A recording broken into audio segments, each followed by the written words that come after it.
What is going on there, jerk faces? It's your boy Andy, and you're watching Nocturnal Transmissions, brought to you by the Circle of Jerks podcast. It's a conversation you could be having during the day, but having at night. And I just realized I'm not in full wardrobe. I was missing. I was like, wait a second, Andy, something's off. I know, something's just not quite right. There you go. Oh, there he is. Yeah. You're out of uniform, sir. I know. Then again, I'm also kind of out of uniform because I don't have a hat. Oh, that's right. I know. We're all, it's all messed up today. All right, here we go. All right. There we go. Now everything is as it should be. No, I felt off. It didn't feel right. Now I'm more excited. I'm ready to roll. Right. Ready to talk about. Now ready to have a stream. Yeah. Yeah. Talk about various topics. Talk about a movie. Pretty excited. Absolutely. Yeah. As ever, co-pilot on this thing with me is the homeboy Rob. Yo. Yeah, we're back with another stream for you guys this week.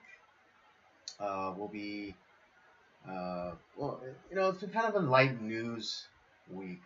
And it's like, and I'm sure you've heard it from every which way about confirmation of Jumanji Brown and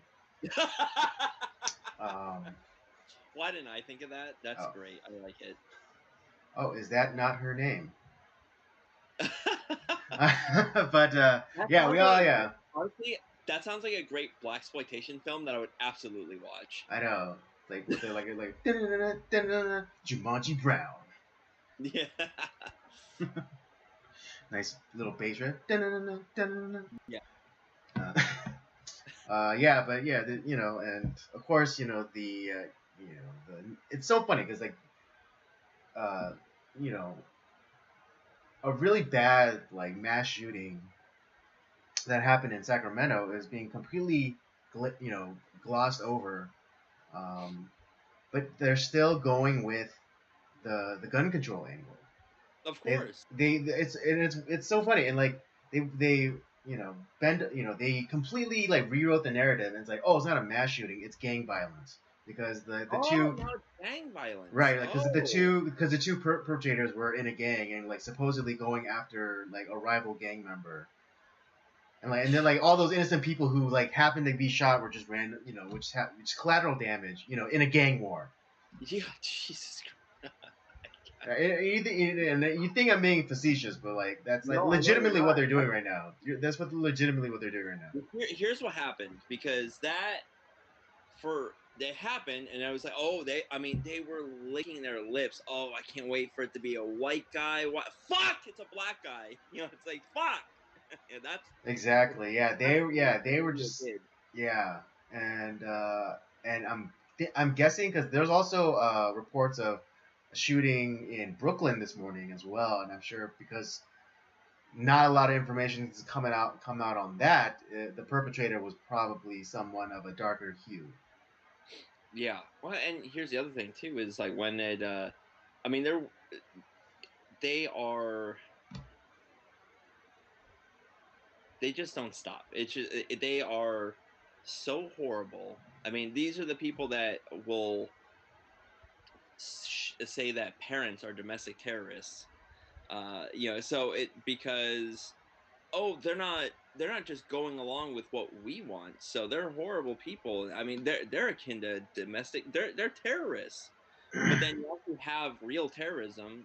Whether it be through gang violence or you have some crazy ideologue that is trying to enact their agenda through violence. Mm-hmm. But it's like, they're the wrong skin color.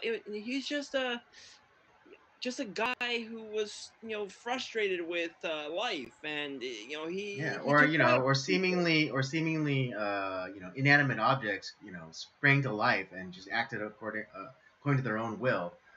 In the case of the Kenosha SUV of peace, who because they say an SUV ran through a crowd of people. Like, no, someone in an SUV. No, it was Skynet, dude. There was nobody in that car. I know, right? Yeah, it's like the machines have gained sentience. Like what? Yeah, what's that? What's that word that they came up with when the machines become sentient? A singularity. Yeah. Yeah, the singularity has happened, and like the machine, the machines are rising up. And I one welcome our new machine overlords. Yeah. The yeah, and the guy was just he was an innocent bystander in that Yeah, car. The and he was car. like, and he was running away from a domestic dispute. That's what it was. That's why he was in such a rush. That's why he mowed over like all those grandmas because he was trying to get away from a domestic violent. It just so From happened that all the people he ran over were white. It just meant horrible luck. God, I hate our yeah, media so it's much. so It's just stupid. Yeah, and they're it's so so stupid because like awful. they make the case because there's like, he was in prison, but what was it like? I think he was let out early because of something, maybe something to do with like the corona stuff or whatever. But yeah, he got out early. He didn't serve his full sentence. Yeah. And then like they completely make the argument because like they also let us know that he was because of his conviction, he's a prohibited possessor. So even though there are all these laws stacked on top of law-abiding citizens from acquiring gun, this guy was still, despite all those laws, was able to get a gun, get his hands on a gun. I mean, like he's a poor defenseless person. He can't Right? be in He's a jail. product of the system. No. All right, he's a product of the system. Yeah. Oh, it's terrible. Just our justice system is crumbling. Our media is awful, and I Yeah. just listen. I can understand. I do feel bad for people who have they have to take responsibility for their actions. They have to serve their time, because justice does need to be served. But yeah, there's a few people. It's like, yeah, you lived a horrible life. It's like, and there wasn't really much choice for you, and you made the wrong choice. It's not like there were a lot of good choices for you to take. I do feel bad for you, but you're exactly where you put yourself in. It's no one else put you there. Mm-hmm. Um, and like now you have like these Soros-funded, DAs and judges and lawyers that are all over the place. They are working as best they can to make sure that these guys don't serve very much prison time, if at all. Mm-hmm. Jumanji Brown, she kind of, she's in that same vein. We have RDA Gascon, who, no, we don't need to. I'm a advocate for criminals, and then and then the newest advocate, that's been working her magic trying to get horrible criminals out of prison and off of death row is Kim Kardashian. She's it's Oh like, yeah, that woman in Oklahoma, I believe it is. yeah, who murdered her 2-year-old, beat to death her 2-year-old kid. And it's Mm-hmm. like, no, no, the kid fell down the stairs. It was a horrible accident. It's like, no, it wasn't. you know, Right. Yeah. It's just like there's like ample evidence. Like all the evidence is like available for public viewing, and like multiple statements from police, and saying like, yeah, this bitch did it. yeah. And I like mean, even I like the know. coroner's report saying like the injuries sustained by the child could not be accounted for by falling down some stairs. Yeah, it's like I look at, I know she got her law degree from a Cracker Jill box, because that's, Cracker Jill, that's the next right. thing, Oh, Cracker jeez. Jill. Uh, Suck my you know, balls. but she looks at like she reads 2 lines of a Wikipedia report about a case. It's like, oh, we need to do something about this. Like, I mean, don't get me wrong. Like, Kim Kardashian is not exactly, she's not dumb, but she's not like a smart person at the same time. Right? Because she worked for her money, okay? So all you other bitches need to Well, get off your asses and do the work, okay? she was under some strong advisement from from someone. It's just, All right, you lazy bitches, do the work. yeah, yeah. Yeah, but even though, yeah, like, yeah, even like, just like the the lack of self-awareness. It's like bitch, it's not as though like you were like on government cheese and you pulled yourself up. You started off life on second base. Let's just be real. Let's just be real about it. I Right? mean, And then you made your millions by rounding to third base. Um, yeah. but yes, and those were all sexual innuendos. All right. Yeah. Um, masterfully pulled off. Thank you very much. Oh, you did a great job there. I like. I know, a little self-congratulation, a little pat myself on I the back. approve. The Yeah. But yeah, just like these uneducated like celebrities, quote unquote, that like think that because like cameras on them like 24/7, that means like we care like what their opinions are on things, or that they even need to like comment on it.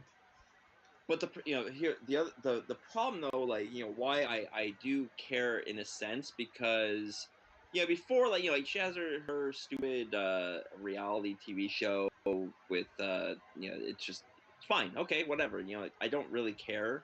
Mm-hmm. Do your fashion lines, make your money, people watch you, that's fine, I don't care. But now she is having influence in actual important things, like where she shouldn't be sticking her nose in. Mm-hmm. And that's where this is where one of the big mistakes that I think Trump made is the uh, free free all the jailbird bill, or whatever the Oh yeah, whatever like the hell they call it. the First Step Act or whatever. Yeah, first step or whatever. It's Free the Criminals Act or whatever. It's stupid. It was a dumb Yeah, I dumb. mean, I understood like the spirit of it, and But yeah, and and like the whole like non-violent offenders. Okay, but then that's not usually the all of it. There's like what they people do, they got pinched for um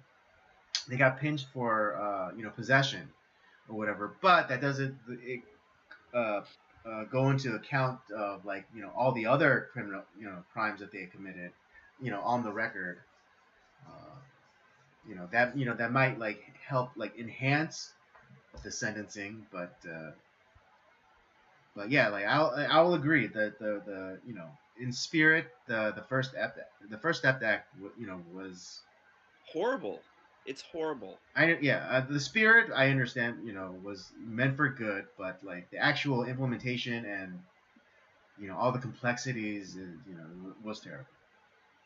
Because the other thing, what people don't realize is, I'm not saying this is like 100% down the road, but like the majority of these people who are like, oh, it was just it was possession of of narcotics or whatever. It's like, no, this is a lot of these guys have taken plea deals where they actually were doing much more horrible things, and because like this is the first time they got caught, or just whatever, the judge felt bad for them that day.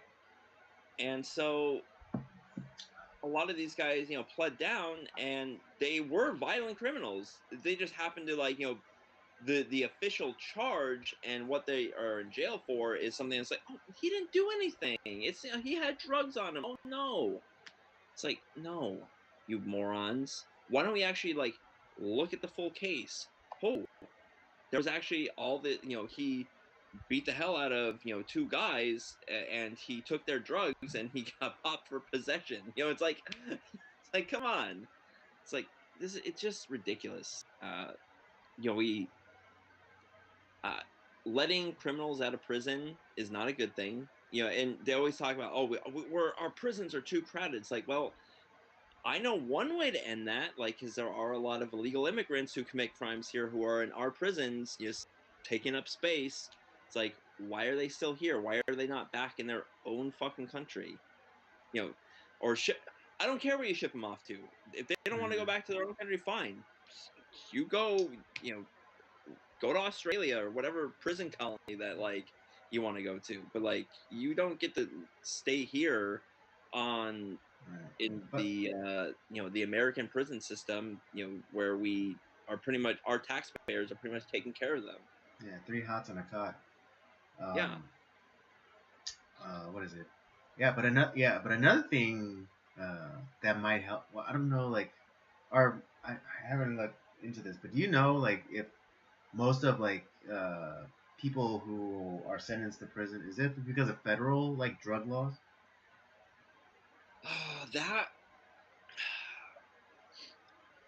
that's something I would have to look into. I'm not Right. Yeah. 100% I mean, yeah. on that. I was just wondering because because there's always that that there's the devil's advocate in me that's just like like maybe like one way could be by doing away with like federal like drug charges or like like or criminalization of drugs at the federal level and just kind of kicking it down to state. Yeah. But again, I don't know like the numbers for federal prison sentences Yeah, for it gets drugs. real convoluted. That and Yeah, that's where like because I mean, like, what is it like? Because now, states are legalizing. I mean, it started with marijuana and like legalized it for recreational use, but like now, but then dispensaries like in California, they can't pay their income tax or whatever because that's technically under the federal drug policy. That's considered drug money. yeah, it's kind of like that. It's a weird, or it's a weird thing going on because Yeah, and because there's what under the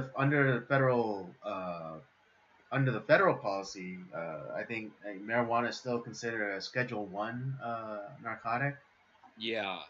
and I know so you also can't send anything through the mail either. mm, Either through like the post office or like FedEx, UPS. mm, You wouldn't be able to ship any of that stuff. Yeah, definitely like even I think in within the state you still can't do it. Like it's and definitely not interstate right, either. because that's trafficking. Yeah. Um,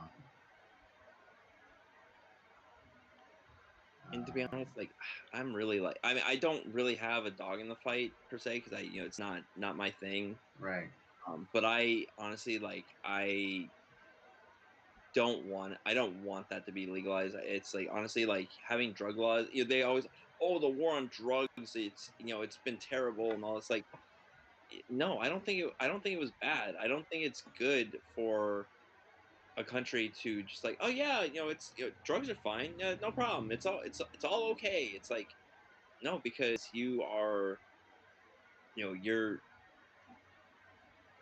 I don't think it's good for people to be like, just casually enjoying, a lot of these different things. Yeah, maybe like marijuana isn't so bad, but then you start like, right. Well, I mean, because and all that stuff. with marijuana though, it's really interesting because they all the a lot of advocates would be like, oh well, it's just a plant, man, it's all natural. It's like well, you maybe back in like the 70s or whatever, but like nowadays, like with all the like like the designer like weed that's going around, it's like it's basically a GMO.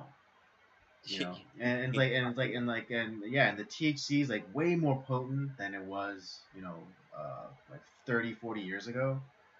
God, um yeah, so like yeah, so like all these people who are like against GMO like food like produce, they go they are up in arms about the produce, but then when it comes to weeds, like, oh no man, it's fine, it's all natural. It's like it's the same thing. I um mean, it's not like it's not like the ridiculousness of like something like what we would see in like a movie like Reefer Madness, which was it was right, yeah, that was propaganda. yeah, it um was, but but it's not necessarily, but it's still not like a good thing. It's I don't think it is yeah, a and I good. mean yeah, and I mean I'm not a hypocrite. I've tried it, but it wasn't my thing. um so I never got addicted to marijuana or anything like that. And I never tried any of the harder drugs, but yeah, it's like like I not that I've done it myself, of course, But I've seen the effects, because I do homeless outreach, with my church, and so like even just this past week or this past Saturday, we happened upon a woman who was like yeah, she was on something because usually she's kind of quiet and like and cool, but then this past Saturday, yeah, she was like tripping balls and and being a little dangerous and like cussing us out, telling us to get out of like their neighborhood or whatever, and just and making like weird demands. So and that's part of the thing about like, oh well, you should let people just do what they want. It's like, yeah, but then there's this where you see like these homeless people and like they're targeted by drug dealers. When we go out, we see like these Mercedes Benz or G wagons and like Maseratis like rolling through the neighborhood, and we know what that's about. That's the drug dealers. Those are the people who are like who are selling the drugs to the homeless people to keep them where they are. Yep. Yeah. And so like yeah, it's like yeah, you can make the case for like, oh yeah, you should be able to use marijuana recreationally, but it's like but that could also but that's also a trap too, because that less scrupulous people will take advantage of people, and get them hooked and prey on them. Yeah. Because Yeah. like I mean, and that's exactly what yeah, happened.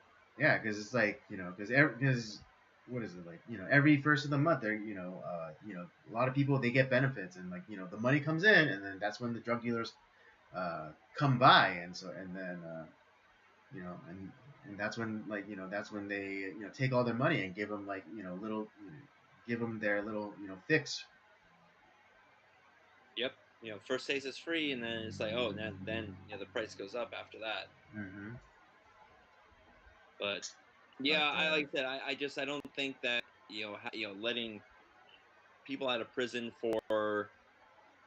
um for whatever reason is like, you got to serve your time. It's, have there been innocent people that have gone to prison? Yeah, I mean it's very we could look at like stuff like all the January 6th stuff. Like, yeah, that's kind of, those people don't deserve to. I don't. They definitely did not deserve what they got. Like a lot of right, this I mean stuff was yeah, right now they're being held without even charge, which is illegal. yeah. I mean, but it's like this would be something where like, okay, you're gonna pay a fine. You're probably gonna have to do community service, and then like yeah, that should have been the long and short of it. Oh, but like, good news recently. One of the January 6th guys actually was able to be acquitted because the defense of the Capitol Police let me in worked. yeah. I mean, and there's video showing that Yeah, too. like That's I like, literally saw it. Like like the cops they like open like those gate things that they put up for like events and stuff. Like I saw them. They just like sprung it open and like waved them on in. come on in. Right? And then you see like I'm pretty sure they're scrubbed now, but like people on people's social media accounts, they're walking into the Capitol and like flanked on either side by cops, not doing anything, not raising their hands, like saying stop or nothing, just waving people in. They're not calling like the black Capitol police officers the N word or anything like that either. Like No, that one. exactly. Yeah, like yeah, that liar cop who That's such a lie. The guy that shot that woman to death. yeah, Fuck. like literally literally the only death on January 6th. That was literally the only one. They keep talking about like all these cops that died. It's like, yeah, cops who committed suicide, cops who And had wasn't it like a cops brain who died, aneurysm? cops who died of a brain aneurysm that could not have been caught. Like Yeah. like you and then and of course and there's like that Nancy that press conference that Nancy or whatever or the anniversary of January 6th, and they're like, like naming all like these dead cops. It's like suicide, suicide, suicide, brain aneurysm. Shot by a black black Israelite, Nation of Islam guy. Yeah. So who exactly? Yeah, it's crazy because again it got memory hold, but there was that Nation of Islam guy that ran his car into that gate at like the Capitol and like killed the guard, but that dead guard was lumped in with the dead cops from January Yep. 6th. Yep. It's like no, It's like no, no, no, no, no. motherfucker. I didn't even think that happened on the same fucking day. No, it didn't. Like it was January 6th, and then like a couple I think a couple months later, that's when like that Nation of Islam guy attacked the Capitol, or at least the gate. Literally, it's like 2 months after January 6th, and they lumped them together. And it's just like, yeah, some people are gonna believe that shit because they're so fucking stupid. gotta love it. Gotta love our media. We gotta love the justice system that is just in shambles. Yeah. It's in shambles. Oh, I do want to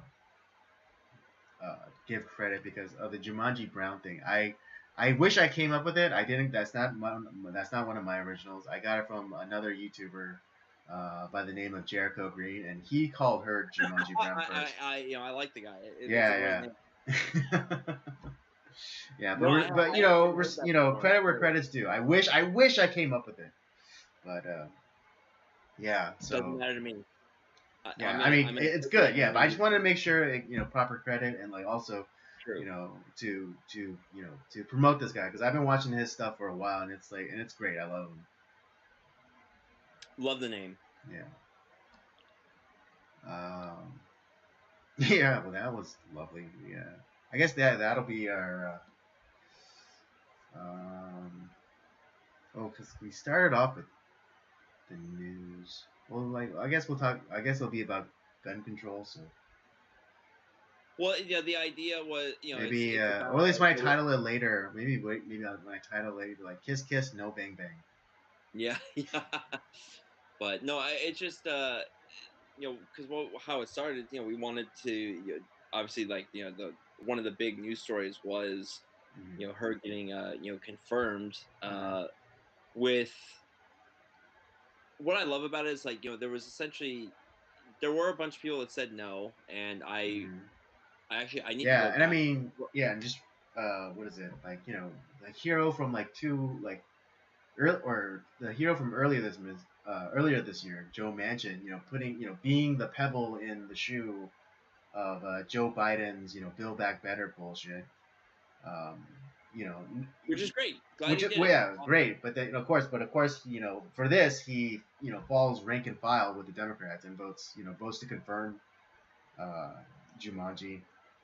Um, but it shouldn't have been a surprise when freaking Romney, Murkowski, and Collins all broke rank and voted with the Democrats. It shouldn't have been a surprise.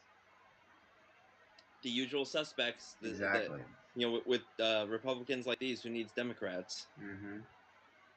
Seriously. And but no, like, it's, you should, if you are,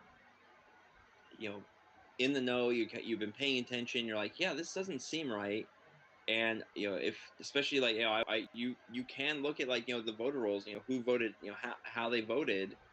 And if, like, especially, like, if you have a guy who is kind of like, no, her judicial record is, it's there's a whole bunch of stuff, and they raised a bunch of hay, but then it turns out that they actually voted for with that, and I would be like, you know what, I don't trust that guy. Yeah, I mean, and what was it? It turned out that Romney voted her down for a lesser court appointment. Yeah. And so, but then like all of a sudden, like now, like yeah, and he made like a big stink. Dude, I this have guy, I have no idea why Utah voted for that guy. I don't know either. But like a lot of like kind of boots on the ground Mormons like fucking hate him. He's horrible. I forget what video I was watching, but he was like, but this YouTuber, he was talking, um, I guess he asked like some Mormon people, how the hell could you be behind your boy, Mitt Romney? He's like, he's not one of us. Yeah, he's a fake. He's Yeah. not even from that area either. He just No, moved yeah, there I mean, because because he was governor. He was governor of was it Massachusetts? Yeah, Massachusetts. yeah, Um, and he was the one like, oh, and he's the one who wants to take care. He's the one that wants credit for Obamacare because he instituted universal like healthcare in Massachusetts or whatever, Romney care. It's just like he's a grifter, he's a grifter. the highest order. I mean, he's just. And the only honestly, the only reason like why I even voted for him back in like 2012 is just because like I didn't like Obama. It's like, oh god, these are both horrible choices. Yeah, I mean, yeah, I mean, of course, I voted for Obama the first time, but then the second time, like he was messing up, like, and I was like starting to like notice like he was messing up. I was like, I don't like what he's been doing, especially like when it comes like the race stuff. My God, Obama was like the worst thing that happened for race relations in like 100 years, I didn't, bar none. as much as I didn't really like McCain all that much, at least as far as like yeah, he's a war hero and all that, like, and I didn't really like his politics. But I was like, yeah, it's like I felt there was something wrong with like Obama, like just there's a lot of stuff that like is being said in public, but it's like that's not what he really believes, and I was Right? right. Yeah. Just, oh, how can you not vote for the first black president? It's like because I don't care about stuff like that. If it Right. happens that we have a black president, it's like, and he's a good president, awesome. I Mm. don't give two craps about his skin color. I care about like does he actually like the country and want it to be Yeah. Does he care about defense? Does he successful? care about And I know us, that Obama being? never did. Yeah. Does he care about our defense? Does he care about our economy? Does he care about us being, self-sustaining? Yeah, and Then yeah, that great, awesome, yeah. Give me, you put freaking Thomas Sowell, running for president. I was like, heck yeah, get that guy in I there as am quick as all for that. possible. I am all for that. Twice. Fuck it. Throw. What's the amendment that limits presidential terms? That The is, 22nd. I think that's good. It's one of the more. It's one of the Yeah, it's the more later recent ones. Yeah, because that I was know done it's. back in like the 50s, I believe. Yeah, yeah. It's definitely to curb. Yeah, it's definitely to curb because the whole FDR thing. Yeah. Um, but yeah, it's probably like 20 because like 19th is right for women to vote, and that should be repealed Yeah, immediately. 22nd. Yeah, 22nd. Yeah, 22nd. Yeah, if it was Thomas Sowell, like fuck yeah, get him in there and repeal the 22nd. Yeah. You know. But yeah, it's just like the the the mask was starting to slip there for Obama, and like because Romney was such a clown, I was just like, oh, I just It's couldn't. I'm just to be So honest, like yeah, my that year I didn't vote. that was tough because I felt like there were so many other better candidates for kind of the Republican ticket, and I was like, Yeah, why dude, would you vote? I wanted freaking Ron Paul. Yeah, I that's kind of who that was. I think that was the who I was looking at. I was like, Yeah, but why? they kind of pulled a Bernie on him, before Yeah, Bernie because like he was like the most popular, and yet like he was never like mentioned or he was never put forward. Like freaking Jon Stewart like even mentioned that like when they would show like the polls of favorability like on the news, they would always show Ron Paul like being the most, but then talking about like the second highest yeah. Republican.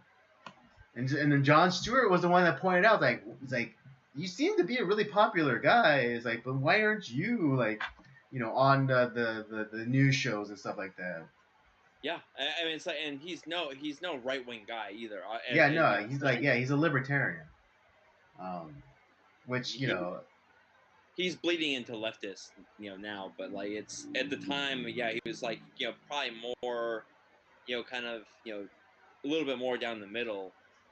But it's like, yeah, that's exactly. I was like, damn, like he's he's right. Like, why is this dude He's Yeah, I was popular. like, yeah, I was like A lot of listening to people like him. everything. Yeah, I was watching the debate and stuff, or I was watching like the supercuts, back when like they're like making all like these epic like trailer things, kind of like how Trump does now. Um, but yeah, there was like a supercut of Ron Paul, like during like the Republican primaries, and just like he was making a lot of sense, and then I saw like older clips of him like from like C-SPAN, like talking about like basically like Ron Paul predicting 9/11. And Yeah, I was like, holy shit, yeah, just like, yeah, we should take, we should bring back our military boys. We should we should close down all the bases in the foreign countries, bring them back, fortify our own country, and yeah, you know, and then yeah, I was just like, holy shit, yes, and it was crazy because I remember I came into class one day, and this is when I was in art school, and kind of like the subject of like some of the debates came up, and I was just like, yeah, dude, I don't know why, but I really like Ron Paul. Like, he's making a lot of sense to me, yeah. and then I said I just said open like that's back when I was like super naive, and I just said like yeah, I think he should get the Republican nomination, and all like my classmates and my teacher like kind of like gave each other like looks and like I was crazy. I was just like at the time I just wanted a good fight, like and I thought I thought that Ron Paul would definitely give Barack Obama a run Oh, for his money. absolutely. That would have been a much closer election. Right. I mean that's before I knew how the world worked, and Yeah, it's the just story like and the real story is the story is already written. So, that's I the mean, thing. not to sound like too cynical, but yeah, like for big stuff like president, the story's already written. So it doesn't matter like if I throw in like a comma or a period or whatever, the story's already written. This is where I always go back. Everyone knows how much like I love term limits. Like I want to like have radical term limits on like a lot of this stuff Hmm. because it what we're I was thinking about like I was um thinking about this like where you have these guys who've been in politics their entire life. They've never really had a real job in a lot of ways. They've in some function or way they've always worked in politics, whether it's like an elected official or is some drone within the government. Um, and when you when you're in that type of when you've made politics your career, as far as like serving in an elected position, like a lot of these senators, congressmen, what have you, Hmm. is why like there's no real change or they just stay there forever. It's because they're going to do everything they can. They're like, oh, I'm not going to lose my job. I'm gonna stay in this position as long as possible, and so like everyone, because the real public, the actual people who are voting and like live actually live in the real world, Hmm. they don't like these people. We don't. I don't think that there's any politician. I'm like, yeah. I mean, there's guys that I think are doing a good job. They're doing all right, and say, all right, yeah, I like this guy. He's all right. I'd vote for him, or I have voted for certain people. Um, but there's a lot of people that are just fucking dead weight that are in office. There are people that like I've like my entire lifetime have been in office and before I was born, and hell, they may outlive me and they might Hmm. still be in office after I die. Hmm. But that's a problem because they're not gonna do anything like or like it's not they're not looking for the benefit of the country. They're looking for the benefit of themselves and protecting their job and whatever power they do have. It's the salary that they do get and like all the oh well if I sell out secrets or whatever to such and such country or whatever like uh like we're finding out with all the stuff with Joe Biden and his son and all that stuff like that's what happens. Hmm. And this is why it's important to have those radical term limits so that people can't make this a career. it was never meant to be a career. It was meant where for you to serve. Yeah, if you so chose to serve the United States, or your state, or um your community, or if so called, to serve as president, and then you step down and someone else takes over and you go back to your own life. Right. And I mean, yeah, and that's why, what was it? Like a lot of the early, representatives and things like that were people who already made their fortunes.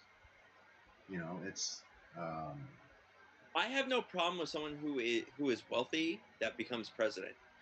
Who's made their money in the right. No, private sector. exactly. And that was like one of the big things about Donald Trump is like because he was so rich, like he didn't need their money, quote unquote. Um, but but someone like a Bernie or Joe Biden comes in and like they start getting lobbied and they get some wined and dined, then all of a sudden they come in like with like two pennies to rub together and the shirt on their back, and they leave with like fucking Armani suits and and three houses. I mean, I'm not saying that like the person should be like in destitution. Obviously, they should be compensated for the job that they do, because it's not No, and that's not yeah, that's not what I'm getting at. It's just like but like it's just where like no one should be coming out like a fucking millionaire. Like if you come in and like you become like a thousandaire, you at you at least get you're on the black side of the ledger as opposed to the red one. Okay, fine, but not like to the point where you don't even like check your ledger anymore because that's how much goddamn money you have. yeah, where you leave the Yeah, president. where you're basically wiping your ass with $100 bills. Yeah, where you have hundreds of millions of dollars, from quote, all these book deals or whatever stupid shit they like. You end up going on this junket of giving speeches where you're making your every speech you're doing is like you get like paid $5 million. Like that's ridiculous. Hmm. It's just, yeah, I that's where I think our country is broken, because our politics have people are making careers being a politician. That's not what our country was designed for. Right, and yeah, and I think that's partly the reason why only landowners were allowed to vote, and I think that's why a majority of representatives were people who've already made their money, or like they're very learned. Yeah. Um, Yeah. because ultimately you want the best. You want the best people representing you. You want the best people fighting for you. You want the best people. Uh, and also you want people free of that sort of influence, um, Right. I don't and making see decisions. Because it's like oh, like uh, let's pass a bill, but that also have like a pay increase in it. It's like, why? I already have enough money to live on. It's, well, and the other thing too is let's get this out of here and like vote for actual stuff that'll help the people. when you make it like where it's almost a burden to take these positions. It's not like where it's like it makes sense. Like people are always complaining like, oh, there all the lobbyists and all the people that are all these super PACs and funds that are we need to get all this money out of politics and stuff like that, which I do agree with. I don't think that it belongs, but when you make the job where it's like it's not financially financial good financial incentive to take these things, and you're not going to make a career out of it, that's how you get rid of that stuff. Then you don't have like where Pfizer and all whatever other like company, or Planned Parenthood, or all these people that are you know or these unions that are paying these politicians. And so like, oh, see, well, we gave you these hundreds of millions of dollars for your campaign, So now that you're in office, you're gonna do what we say. It's like, no, motherfucker, like that's not how that works. Hmm. But that's right now that is how it works. But you have to make it where it's not where people don't. It's almost like where like you don't want the job, but like you almost have to take it because it Right. you something needs to get What's done and no one else wants what's to do it. You have to step up, and it's a burden. yeah, But what's that old axiom? Great men don't seek power; they have it thrust upon them.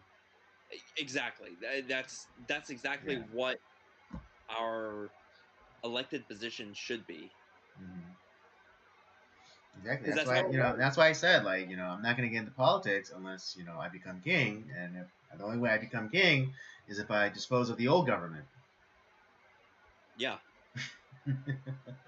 Well, and that's why and I know that's like people are like, oh, we keep fighting the same stupid battles over and over again. It's like, and to me, it's like it's so easy. You want to stop fighting those stupid battles, and you're tired of like a lot of the corruption. Well, I got a solution. It's you're not gonna like it because it takes away power from you guys, which is you're not supposed to have the power that you have to begin with.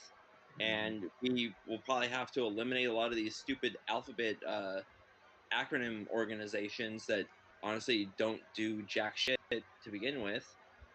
Um, or if we're gonna have them, like, at least the heads of them should be elected positions. Hmm. Um, so that we don't get like the medical tyranny of Dr. Fauci or whatever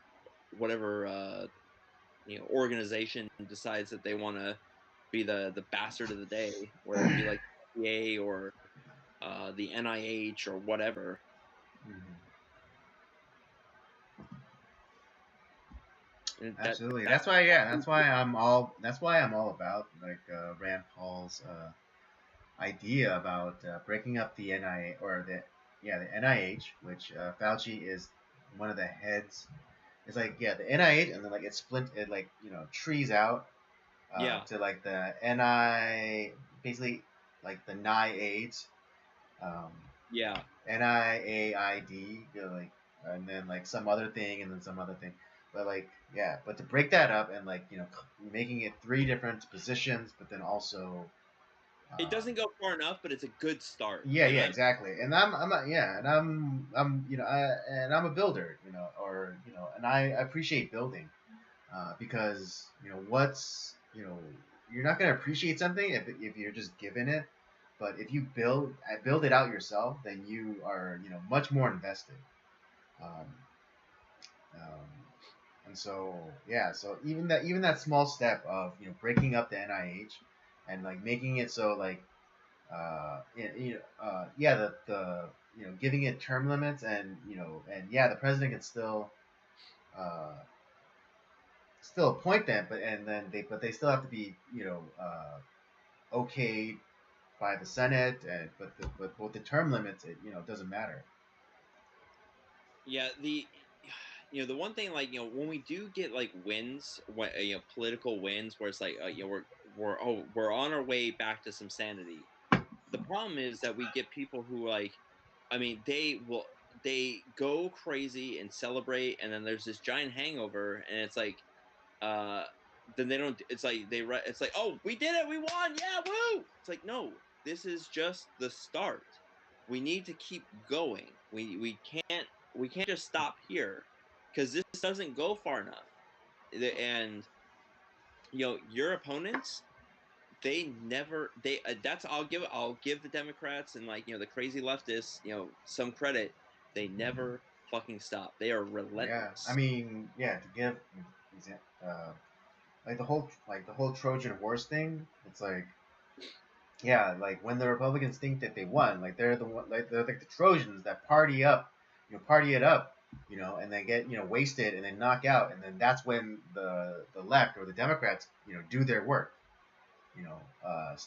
tiptoeing past the knocked out Republicans uh, to do their work.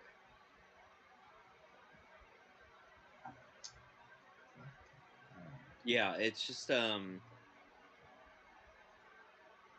yeah, that's another problem that we have too, where it's like, okay, great, like we made this great first step. That's good. That Yeah, I'm all keep about it it. going. Keep it going. But let's not stop here. Let's keep going. We need to let's keep like pushing that boundary, back towards some sort of sanity. But like I said, it just Yeah, drives me nuts. yeah. Drives me nuts. I remember this commentator. I was watching this news show, and one of the commentators said something pretty profound to me, and it's what is it? We should always strive to move the pendulum back, but that pendulum is also a wrecking ball. So in the process of it coming up to the point where it has to then turn back, it still caused the damage. Yeah, So I know we're desperately trying to get the pendulum to swing back, but but I think we have to try much harder to keep that pendulum, that wrecking ball from doing any more damage. yeah. Like it's that's I'm more like yeah. I don't want to like just shove it back to the other corner. It's like I just want to get it back to the middle. At Mhm. least there. Where it's like it's not just swinging wildly back and forth. Although I wouldn't mind doing a little destruction on my own. Oh, I mean that's that I'd be. We need to do a little bit of that, Hmm. but like I said, just doing a little bit of that, and then just kind of hey, all right, we're the war's over. Like let's just now we're back to some semblance of sanity. Like just to we need to. To me, it's honestly to me, it's an easy fix. All the problems that everyone's like, oh, everyone knows that the government is inefficient. It sucks at everything. They tax us way too much. I mean, they take in $4 trillion at least a year. It's probably more now. Hmm. Um, and yet, what's happening with that? Nothing. Stupid programs that we don't need. Spending on these crazy omnibus package bills that are like, no, let's stop that. Like, make the bill simple. You need to be able to read them within like a day. There's no reason that a bill should be 5,000 pages long and we have to vote on it in like, you know, 12 hours. And you have a team of 5 people trying to read it to figure out like, whether you should vote on it or not. It's like, honestly, like if I was asked, like, what? I don't have time, so no, we're not voting on this. Yeah. And every Yeah, yeah. Just do the old Denzel thing. It's like explain to me like a 5-year-old. yeah, but honestly, every elected politician that's like, it's like, okay, well, you know what, I can't read this, so no. Yeah, I mean that should be the case. That should be the stand. That should be the rule of thumb. But they're afraid of the optics about like, oh, you didn't pass a legislation that would have, given like little Timmy, school lunches or something, and it's Yeah, just well, like, and see, here's that's a dirty little secret because this is the same thing that the media pulls too. They'll give you this like headline of like, oh, it's this type of bill, but you're voting against it, or like there's this so and so does this terrible thing, but then the real answer is in like paragraph 746, where it's like, oh, there's the actual truth. That's so the headline was bullshit. All this other rest of the article is bullshit, but here's the actual truth buried in like the like the yeah, it's line by structure. paragraph. Yeah, it's line That by structure. We all, yeah. I mean, anyone who reads mainstream.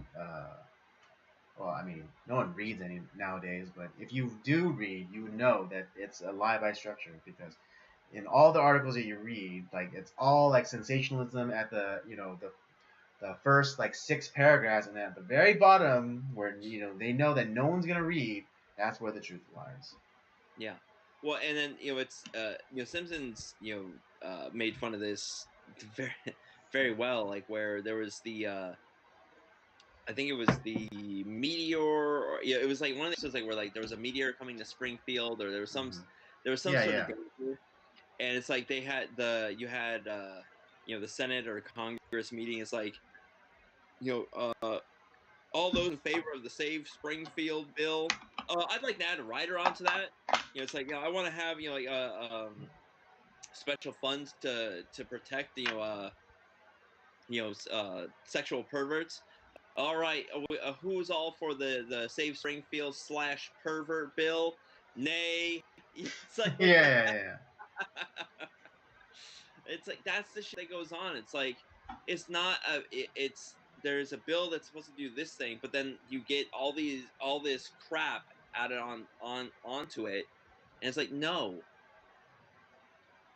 we need to make single issue bills. That's what Yeah. it needs to be. You need to be able to read it within a day. Like Hmm. within like a 24-hour period to I'll do you one or better. You have to be able to read it within an hour, oh I'm all for that too. right? I mean, like really, like extreme, because like again, like nothing should be so complex that like it, again, like how you were saying, it takes teams of people to read through things. Like if it's good and if it's worthwhile, then it should be easily explained within Now, within within a couple of pages. I'm all for like taking the time to craft a good bill that's like okay, these are the things that we want, but we don't want there to be like dumb loopholes that people like kind of try to squirm around. If it's a really good issue, obviously, but Fair enough, but I would we still want it like be able to read it within an hour. take the time to make it ironclad. Like so, when people vote for it, that's what's gonna happen. Um, but people need to be able to read it within, like you said, an hour.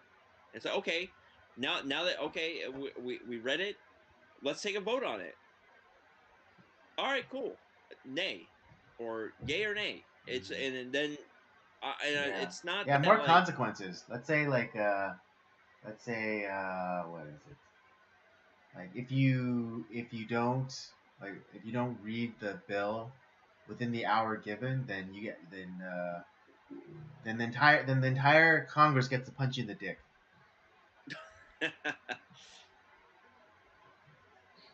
yeah, or you don't get to vote on it. Mm. I don't know. I like the dick punching. Yeah, I mean that's there's quite a few that need to be right in the wherever it hurts. Yeah. No, yeah, like men they get punched in the dick and women they get slapped in the face. Yeah, it doesn't matter which like man, woman, step on up. Yeah. Smack to the face for the ladies. It just it's just that to me is just like one of like the I think it's an easy fix to fix a lot of the problems uh, in our political arena. Uh, it would make America better, you know. Anyways. And I talk about it all the time, but like I feel like people look at me like I have like four heads when I talk about this stuff. It's like how much like our political system sucks right now, right? How is what I'm saying, like what I'm proposing, how is it worse than what we have right now?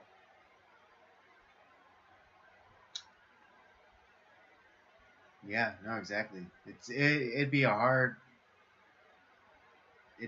task to try and convince someone or convince you or me or any rational person that things are just peachy keen right now. No one thinks that. Yeah. All right. Anyways, yeah, this went on a little bit longer than I anticipated, but Same. Sorry, I got on my soapbox there for I a know little there. while. I know there are certain things that I can't just bring up to you because then you just get then you just get all like charged and you just like it's like God damn the fucking government and it's like okay here we go. But anyways, yeah, not bad for some for not having a topic. But Yeah, I yeah. I hope you enjoy that hour of filler. Anyways, let's get into one of the actual topics that we had planned to talk about, and that is, uh, specifically the unhinged nature of one, Ezra Miller, Oh boy. and then generally just the kind of chaotic nature that is the DCEU.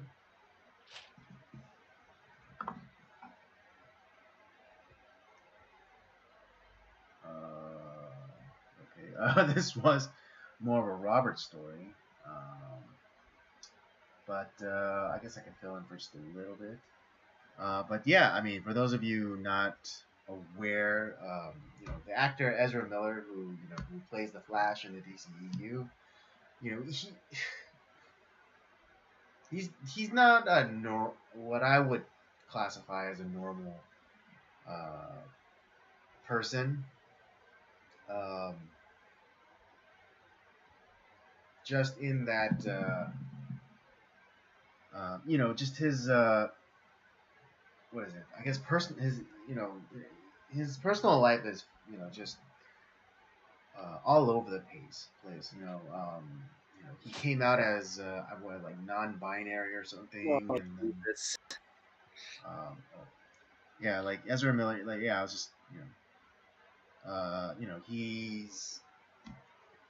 he came out as like non-binary, and then there's like that he attacked some woman in Iceland.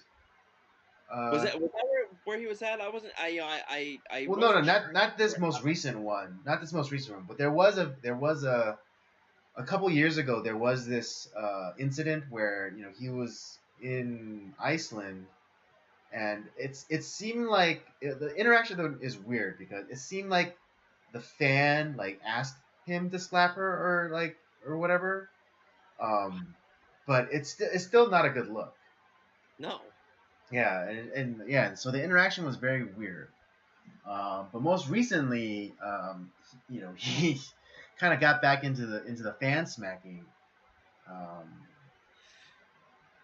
but yeah, I mean, Robert, I think you know more about this, so why don't So you take it away?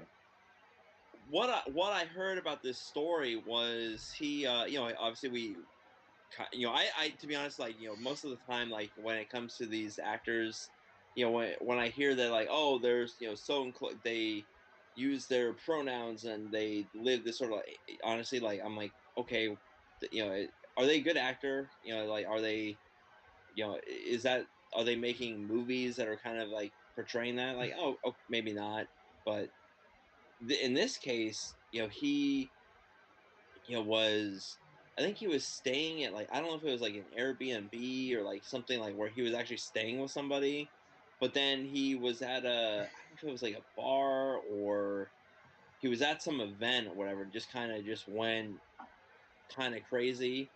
I don't know what, set him off. Um, and he ended up, I think, he punched somebody or like was attacking a couple people, and then he went back to like where he was staying, and he kind of went all unhinged on the people that he was like staying with, and like threatened them and all this stuff, and it's like, what the fuck? And I don't know if he got arrested, but because of his actions and uh, all the properties of the DC universe that he's involved in are on hiatus now because they're trying to figure out what they're going to do. And I just have to say the DC universe, it's cursed. I mean, it's just, Well, really quickly, you mentioned that all the things DC have been pretty much indefinitely suspended. yeah. But does that also include his work in Fantastic Beast series? Oh, that's, I think it did include that as well, because I don't know where they're at on that. But yeah, there were.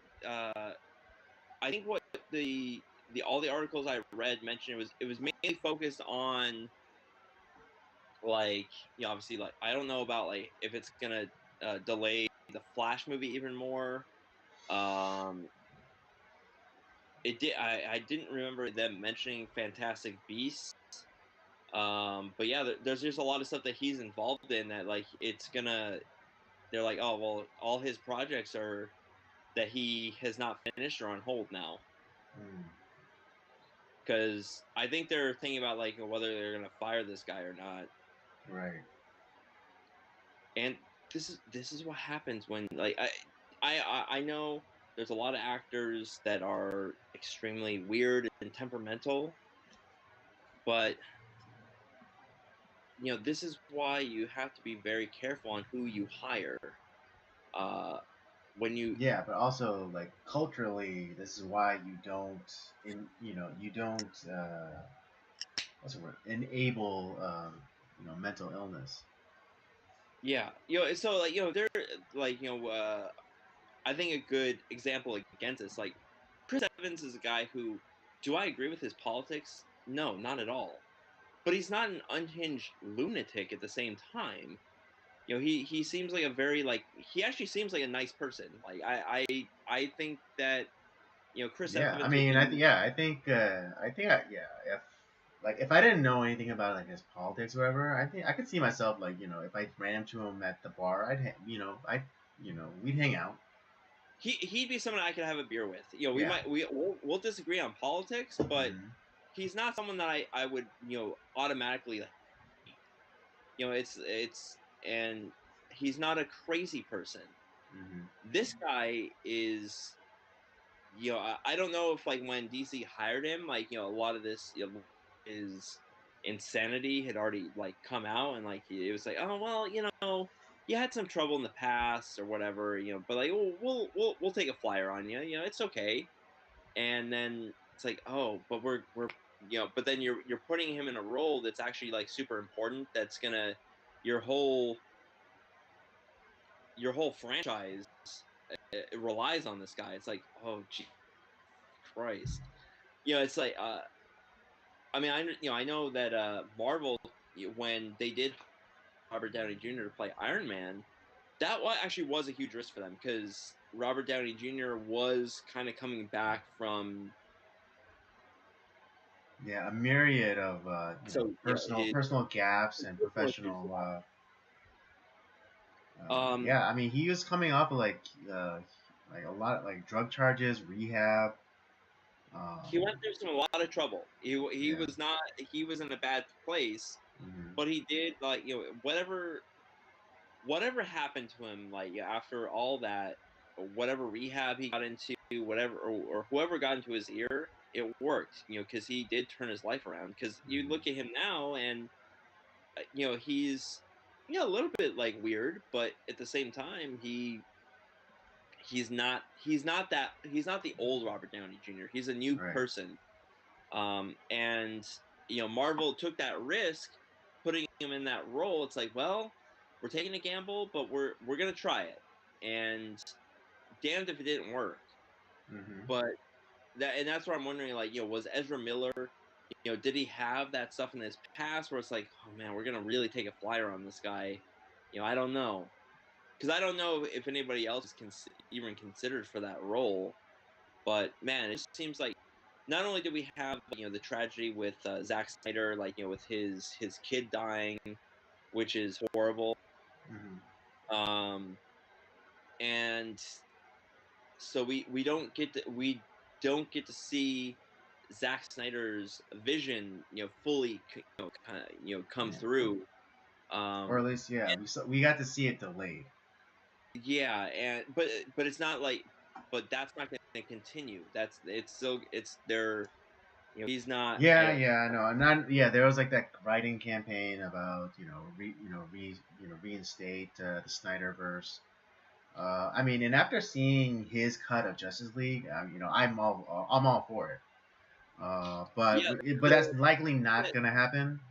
no, it's not. But yeah, but they're still going forward with like this the DCEU as they call it, and they're kind of they're kind of shifting the linchpin into the Flash character, which arguably, Zack Snyder set out in the beginning, like even in BVS, with that whole like hallucination dream thing with Batman and Flash poking through the time barrier or whatever, warning him about Superman and like making sure that Lois doesn't die or whatever. Yeah. So you could be argued that Zack Snyder, really had his eyes set on, the Flash character being very pivotal to, this, cinematic universe.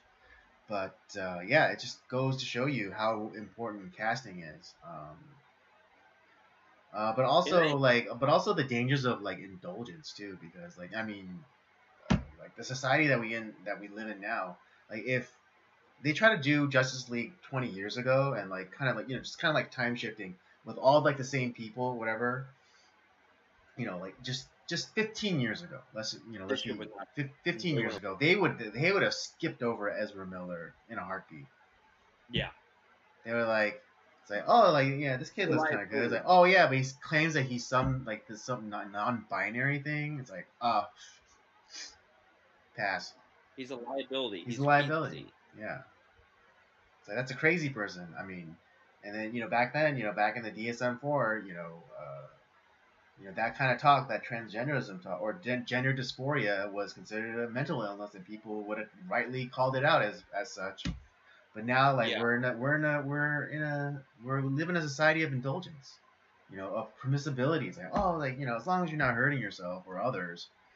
But I mean, arguably, he is hurting himself because he's allowed to live in this fantasy as like, oh, I'm non-binary, fairy otherkin or whatever, and just like, yeah, great. Can you just read the line now?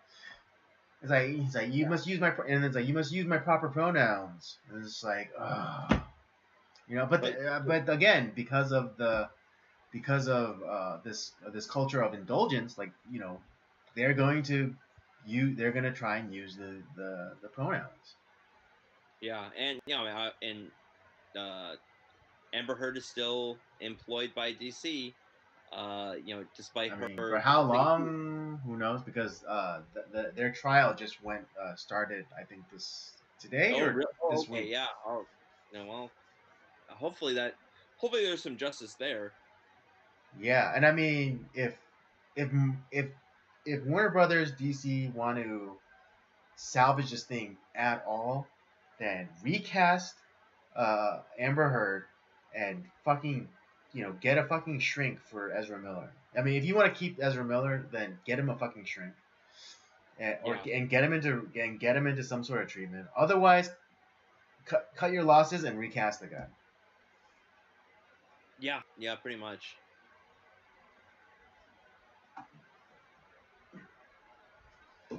And it's just, it's so weird because, when it came to like, because I talked about this too when we talked about like Justice League and like the Snyder Cut Justice League.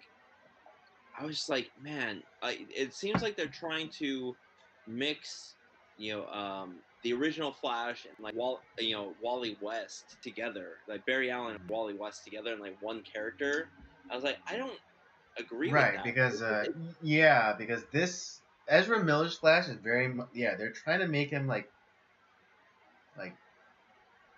Gen X and millennial like mixed, because that's basically what a Barry Allen and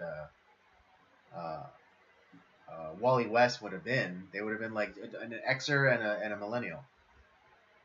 Respectively.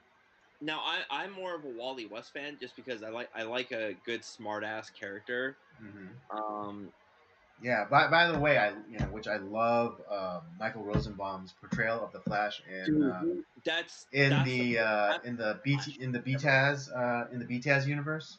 Yes, he is amazing. That's the type of character I was hoping that we would get. Yeah, but it's not as much of a stripe because that is the character in that iteration of Flash is Wally West. Yeah, well, that's what I'm saying. Like that's the Flash that I want. Mm-hmm. And yeah, Michael Rosenbaum does not get enough credit. He is so good. He he played a great Lex Luthor in Smallville. Young Lex Luthor. Mm-hmm. He does all his like voice acting gigs. He just knocks it out of the park. He is great, and he's just an interesting guy altogether. Like I like him as an actor. I think he's a Mm-hmm. great voice actor, and he's just an all around interesting person. And had they, honestly, had they just cast him as the Flash, I would have been okay with that. I don't know if they even offered it to him or whatever, but or if like maybe he turned Yeah, it well, down. if they did, then he would have to be. I think, in my opinion, he had to be Barry Allen. You think Just that he would be just better? given just given the age, just given the age. That would make sense. Like if he was doing the live action, him becoming Barry Allen, I think. Yeah, I think you're right on that. Yeah, I mean, if it was like, yeah, if they try to do, well, technically they did, but if they try to do this version of Justice League, like 20 years ago, then yeah, I would say like, yeah, get him in as Barry Allen Flash. Oh no, no, Yeah, no, because no. I mean, Wally West Flash, he's about like what 10 years older than us. something like that. Yeah. Yeah, So yeah, so I would like, I feel, yeah, again, if this was like 20 years ago, then I would say like, yes, get him in as Wally West Flash. Uh, yeah, absolutely. but yeah, but if we were to do it like, and even just if we it was the time, no, because it was like, because what, like, let's say that they started shooting this thing like 2 years ago for Justice League, Yeah, 2 or 3 years ago. Because when did the Justice League come out? That that came out. was That was pre-pandemic, 2015. right? Was that 2015? Something like that. Yeah,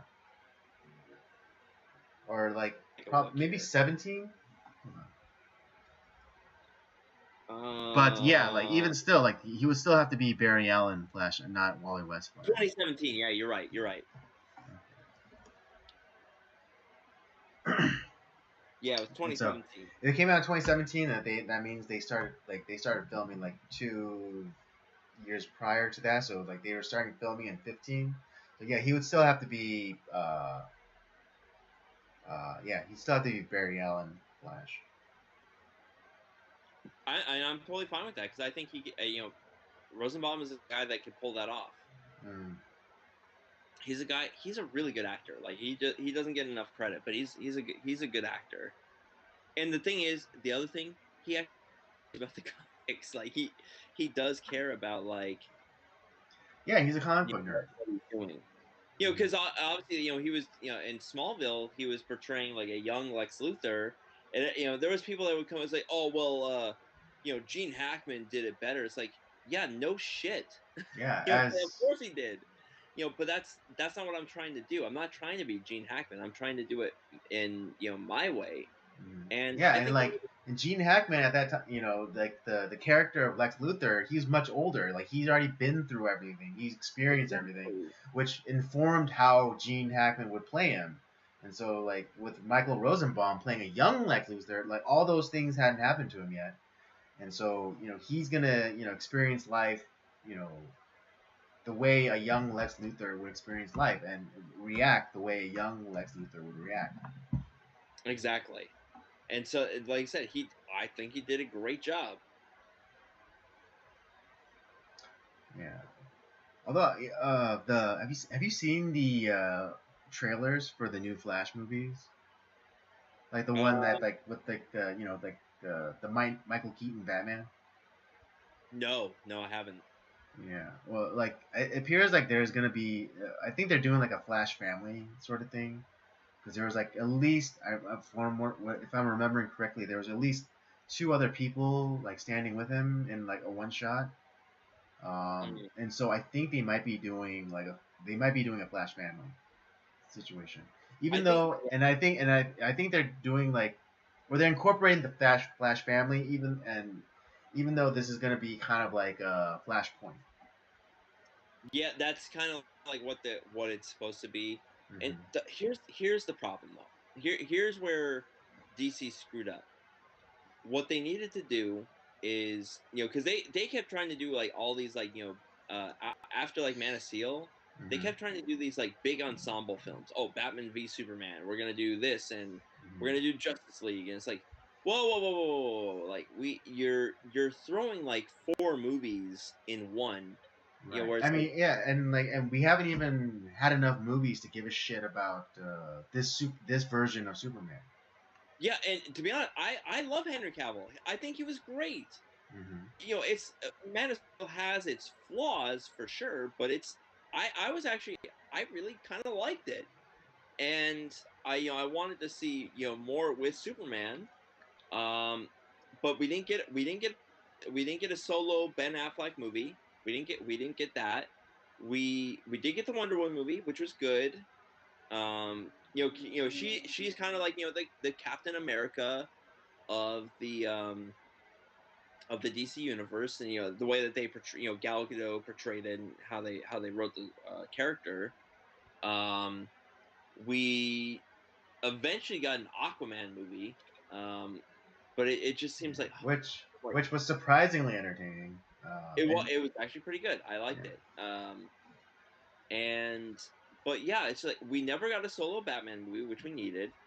We didn't get like Cyborg was kind of like thrown in. We got him in Justice League, and I don't think that dude's ever coming back because the way that yeah. they I mean, what came out about Joss Whedon, like the abuse that he suffered, behind the scenes. Yeah, that it's guy's yeah, horrible. It's yeah. horrible. Like and that because that guy's a good actor. Like I actually liked him as Cyborg. Especially when we saw the Snyder cut, I was like, yes, this is a good character. Mm-hmm. Um, but it's just like we needed to have those.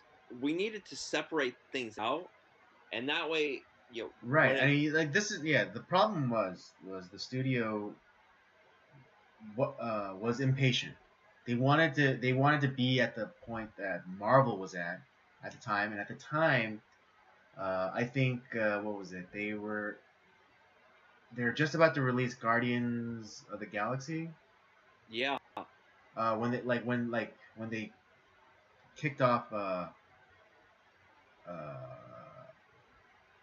when they kicked off the idea of a cinematic universe, but it imagine if it was a meme. Imagine if Marvel put out movies like this. They did Iron Man, and then they did what was it? Captain America: Civil War, and yeah, then exactly. and then Guardians of the Galaxy. Yeah, that's exactly what I was just thinking. Like right now, that's essentially what DC did, and it's a fucking disaster. Mm-hmm. Yeah, because yeah, they had Man of Steel, and then they did BBS, and then they for some reason came out with Suicide Squad. Oh God, don't.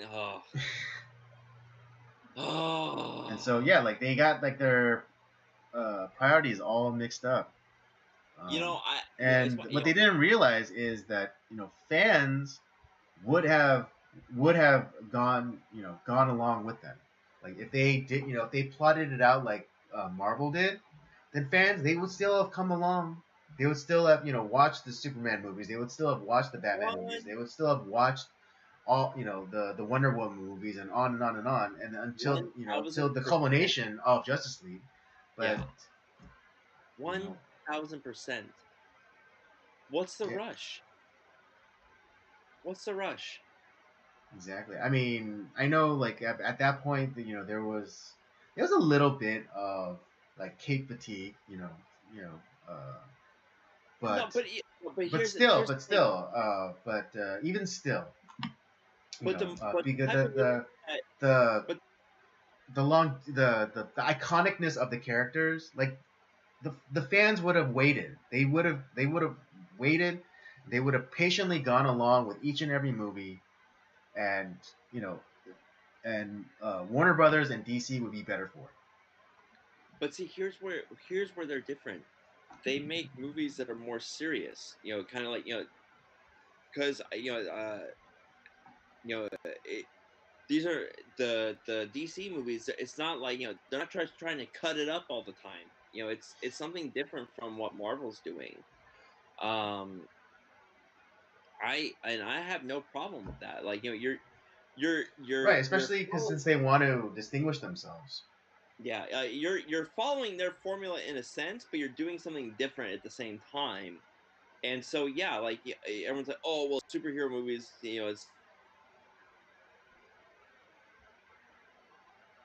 it's like, but at least they're doing something different. They're not doing the same exact thing. Mm-hmm. Yeah. Make me care about the characters more, like, and give Henry Cavill is a great actor. Like, I think had he given more time, we could have really loved him as Superman. Ben Affleck never really had a chance at all. He was, I think, of all the characters, he was treated the worst. As far as, like, we never got a full on good version of him as Batman. Like, we got snippets here and there, but it's really, we never really got a good version of him as Batman. And Right. I I would have been all for mean, yeah, because I mean, if okay, this is gonna be weird, but I think in this case, going out of order might have been okay. It might have worked out. If after BVS we got a Death in the Family Batman movie, I think that yes. would have gone a long way. You know, because like Oh yeah, yeah, that would because have in been great. BVS we see the Robin suit. So like if we got to see what happened to him, that would have been, I think, amazing. Oh yeah, that would have been. And see, and then when it came, like, when because BVS, we get like those snippets of, like, the future of, like, what happens. Hmm. And, like, that interaction with him and the Joker, like, where we see that, like, him, after killing Robin, is like, obviously, like, Batman really wants to kill Joker. Hmm. But it's like, hey, we don't have time for that right now. Like, right now, we're on the same side.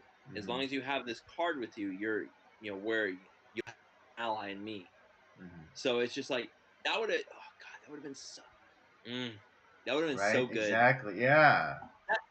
That version of Joker, that, because the version that we saw in the Snyder cut of Joker, so good. That is what Jared Leto should have been doing all along. Hmm. And this is that to me, that's a Jared Leto I know. He's a crazy person, but he's a great actor. Hmm. And that's what I was like. That's what I was expecting as a Joker from him, which I think would have been great.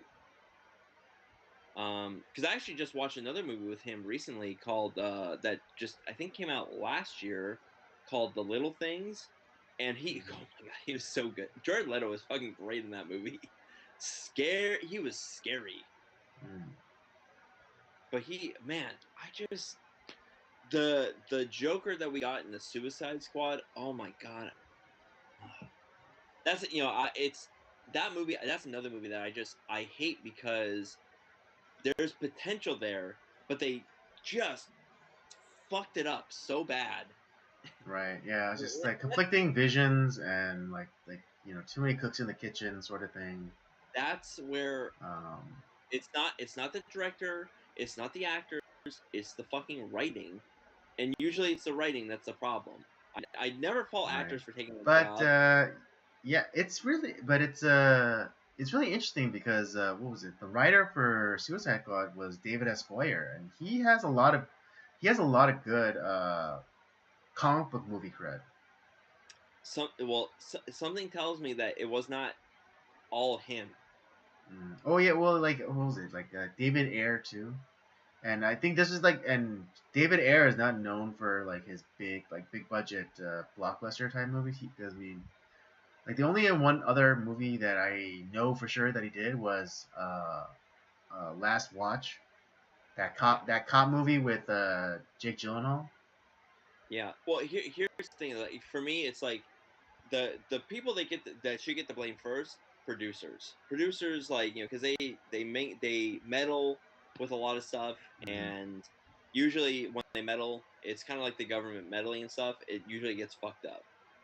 Then it's then from there it's like the writers, because if there's not a good script, it doesn't. Yeah, good actors try to make something of it, like because the I think the initial Star Wars script that Lucas came up with, a Mm-hmm. lot of the actors that were in it didn't like it.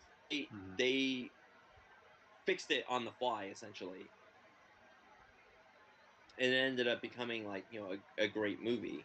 Mm-hmm. Um, so yeah, like yeah, it's producers and then like writers, and after that, like I don't blame like necessarily like actors, because they're just taking a job, and usually the directors are too.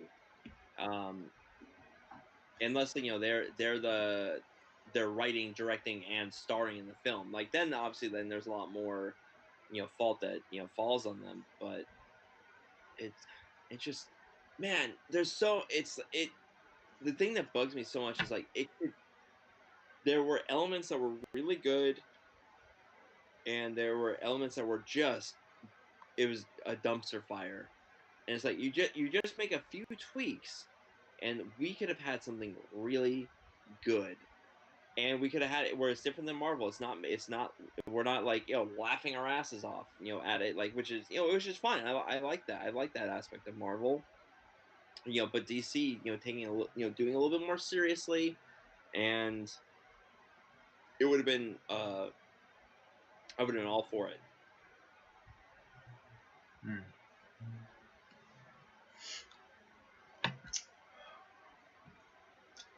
All right.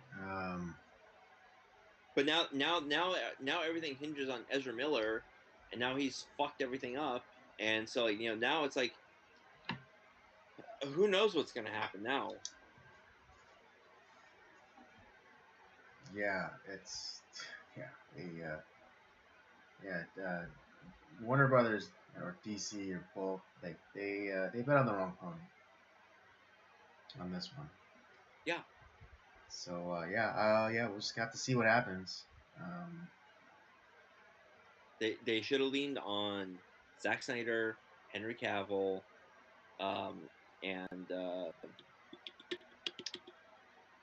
Ben Affleck.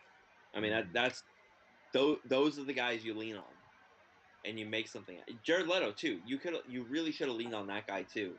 mhm. As crazy as he is, he's a great actor, and you should have leaned on him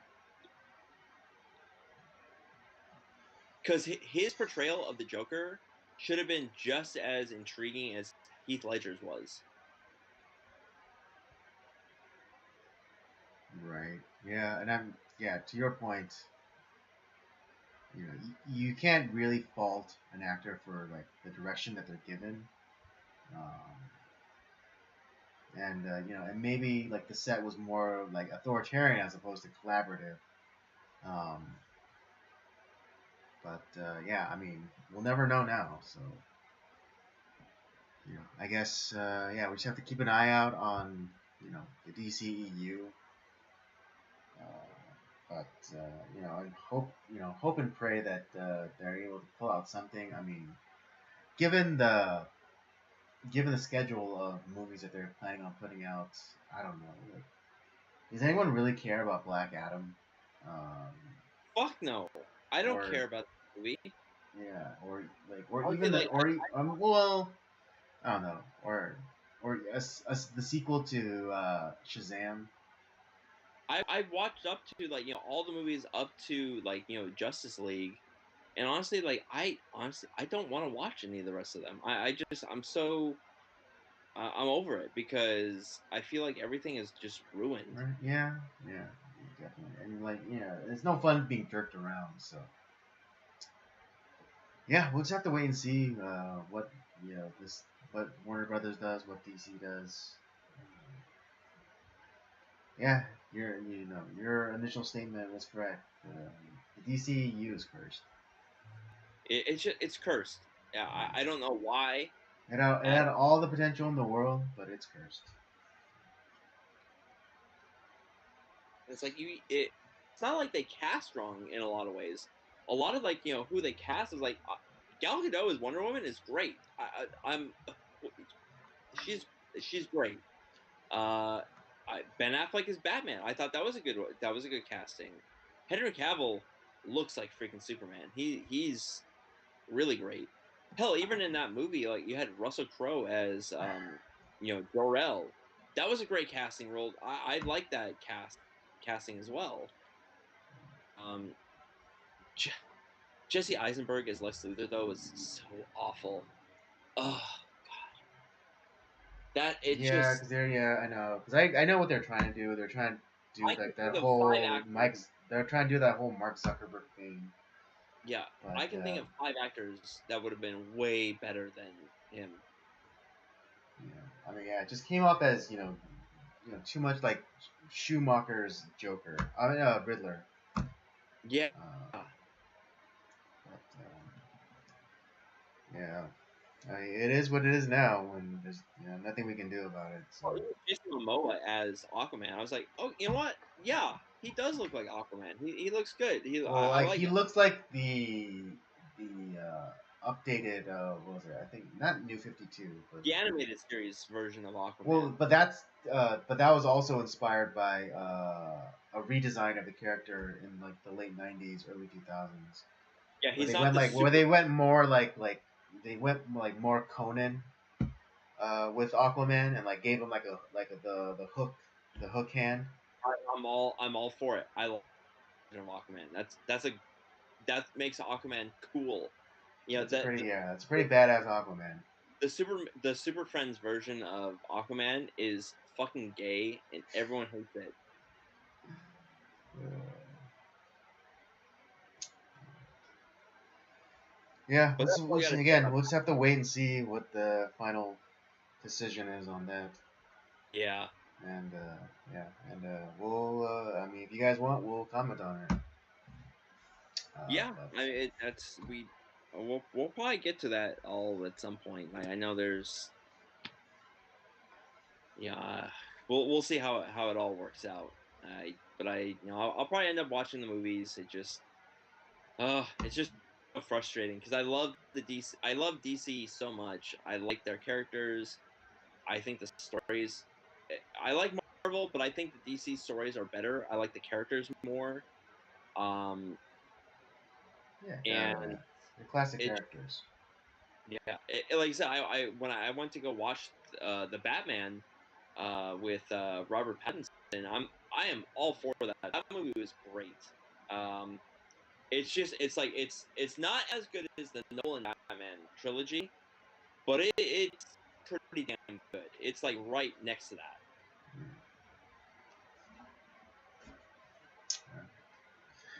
Okay, let's get into the movie review. Yep. And yeah, let's and we could wrap it up. I'll hit everybody with the synopsis to get going. Um, oh yeah, tonight, of course, to remind you, tonight this month's theme is anime April, and last week we did the classic Akira. This week we are reviewing uh, maybe not a classic, but definitely a really important movie for Studio Ghibli. And was it Maya Hira's Hayao Miyazaki's career, and that is uh, oh god, what was it? Laputa Castle in the Sky as its Guy. title. Castle in the Sky as its titled for the North American market. But as released, it was Laputa Castle in the Sky. And here's a synopsis. A young orphan, Shida, and her kidnapper, Colonel Muska, are flying to a military prison when their plane is attacked by a gang of air pirates led by the matronly Dola. Escaping from a mid-air collision via a magic crystal around her neck, Shida meets fellow orphan Pazu, and the pair join forces to discover the mystical floating city of Laputa, while pursued by both Muska and the pirates, who lust for the city's myriad Treasures. This movie was released in 1989, again by now legendary uh, director, uh, what was that? Hayao Miyazaki. It was '86 in Japan. It came out. I think it came out in America in '89. Oh, that's right. That's what it said. Because Because this it is the very distinguishes. first. It premiered in Philadelphia. Interestingly, April 1st of 1989 in Philadelphia. Yeah, the this is the very first Studio Ghibli film too. Mhm. Um, my question for you, like, what was this your uh is this your first interaction with the with Ghibli? You know, as far as like their films. No, I've seen others Studio Ghibli films. I know I was like really young at the time, so I don't remember it fully. But I did watch My Neighbor Totoro, and of course Spirited Away. Um, I so my first interaction with Studio Ghibli was actually not through their movies, but through the some of their video games. hmm My I play a game, or I've played a game called Nino Kuni, Wrath of the White Witch, hmm and that's all the artwork is done by Studio Ghibli in that game. hmm So that was actually my very, and that came out in like 2013, I think 2013, 2014. So that was my first interaction with them. And but as far as like the movies go, like I had heard of like some of the popular ones like Spirited Away, Princess Mononoke, stuff like that. But this is actually the first Ghibli film that I ever watched. hmm Was this one, Castle in the Sky, that we're going to be talking about today. Um, and this the director, Hayao Miyazaki, he had worked on an anime called what the hell was the anime that he worked on? It was Future Boy Conan from like the '70s, hmm and like a lot of like the things that some of the elements from that transferred over to like that he brought from that anime to this movie, especially the interaction between like Pazu and Shita. hmm And like a lot of it had to do with like there was a lot of like Welsh influence, Gulliver's Travel.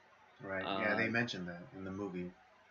yeah, so there's like a lot of like all these like elements from stuff that we know, Yeah, that's kind Western of stuff. brought in. Western That's canon.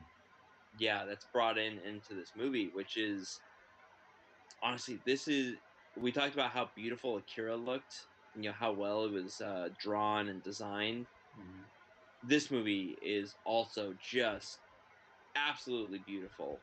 The music is great. The animation is fun. hmm Just you get drawn in, and there's so much that's going on. Where like we're only given like a snippet of what like certain things, and we don't necessarily know like the past, all the past of all the characters, and like what they've gone through. hmm Um, and we're just kind of like left with like when we do finally reach the castle in the sky, Laputa.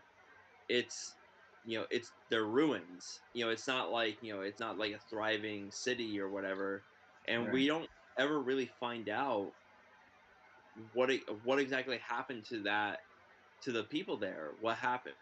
Why did it get destroyed? Like my theory was that we have like the two rival royal families, and something tells me that there was the original dynasty was probably they were more probably like peace loving and just living a good life, and then you had the rival family take over using more of like this scientific technology to be more domineering, and that's probably the what ended up destroying that civilization. But yeah, we're just giving on this like one adventure like where we see our one of our main characters at the very beginning with Shita. She is in this airship, a blimp, and we see these pirates attacking, trying to kidnap her, and it's like, oh boy, here, like these are here's your good, maybe your good guys, here's your bad guys, but then Shita ends up attacking the people that are with her and escapes, both these people, and it's like, oh, well, that's kind of weird. Why would she do that? And that's where the adventure begins, where it's just like, oh, uh, the guys that she was with, they were really guys, and the pirates are, they're after like treasure or whatever, but they end up actually being the good guys in the end. Although they're rogues, they're not. They steal treasure and they do bad things, but they're not like the bad guys. Mm-hmm. Right, they're the foils to like those the government guys, but yeah, they're not Yeah, necessarily. Yeah, they're not the bad guys. yeah, and Because you end up we ultimately find out who the bad guy is, but yeah, that's that's not really surprising. and you kind of fall in love a little bit with the pirates too. Like they're actually like a really fun Yeah, bunch. they're a motley crew with like a lot of a lot of different personalities. Some like kind of like what's the word I'm looking for? No, not archetypes, but yeah, kind of familiar kind of characters. Yeah, You yeah. have like you have like the matriarch of Dola, and then you have Pops, who's you know uh, The kind of main the mechanic. counter the mechanic, the counterbalance to Dola. And yeah, and like how it says in I don't know, does it say in the no, it doesn't. But the pirates are very much kind of like there's a family dynamic to them, and even so far as the calling Dola like the pirate crew calling Dola Mama. Yeah, Uh, um, and so yeah, so they're endearing characters. They're not like bad guys like they rape and pillage, uh, I but kind of they got when I was seeing this movie, like when I was thinking of the pirates. I don't know why, but I kept thinking of like the Beagle Boys from like Ducktales. yeah, yeah, actually that makes a lot of sense. And who knows? Maybe Miyazaki might have been inspired by the Ducktales comics. Uh, he obviously was inspired by like Western themes and stuff. So it makes total sense that he might have been inspired by the Ducktales comics. Hmm. Absolutely. Um, was this the first time you had seen Castle in the Sky? Was this like your first interaction with it? Yeah, yeah. This isn't the first time I've seen it. Although because of the art style, there was a like there was a familiarity to uh, this movie. But again, that just might have to do with like the Studio Ghibli art style. Yeah, and because there is a there's definitely like it's a very unique art style. Because you look at like Akira, it's that's also a very unique art style, but it's completely different from the Ghibli style Hmm. of yeah. And some people have talked about True. how like Studio Ghibli is like the Disney of Japan, but I don't think that's a very fair comparison because I feel like the themes that Ghibli deals with seem much more adult. Like I don't, yeah, will kids enjoy the films? Absolutely, but these do feel like more like adult themed films, like because there's actually a lot going on in a lot of these like like movies and Hmm. from the just from like the Nino Kuni games and then like this movie, like yeah, the themes are definitely more serious, more adult than like anything that like a lot of the Disney stuff. Hmm. Yeah, I mean, because what is it? Like in the opening credits, like you see like kind of the history of these floating kingdoms or whatever. And it's like, oh, because technology destroyed the land. The civilization went up into the sky, and um, and then so you also have like that theme of, that environmental message in Yeah, there, but they will have like the corruption and greed of like the military, in the person of Colonel Muska and the general, uh, who upon reaching Laputa, like they immediately go and like ransack it. Um, right, right. So now I assume that you watch the subtitled version, right? Like the Japanese that language is English correct. subtitle. Hmm. So for those, I know you're not a big anime guy, but those who do watch a lot of anime will know when you do watch this movie, Pazu's character, the voice actor is the same person who does the voice of Monkey D. Luffy One Piece. And this is definitely like this is about actually 13 years um, before One Piece ever starts. But yeah, it's like for One Piece fans, you're gonna when you hear Pazu's voice, it's like, oh, that's Luffy. Um, but I was looking into this, so there were Well, yeah, no, I'm not. Well, I'm into anime, but I'm not like particularly into One Piece. But I guess I've seen enough episodes to know now. And now that you say that, it, I was thinking in my head like that voice sounds very familiar. yeah, and for me, I knew it right away. It was just Mm. like, oh, it's Luffy. Mm. So now, when it comes to the actual like the here's you're gonna enjoy this with the English dubbing.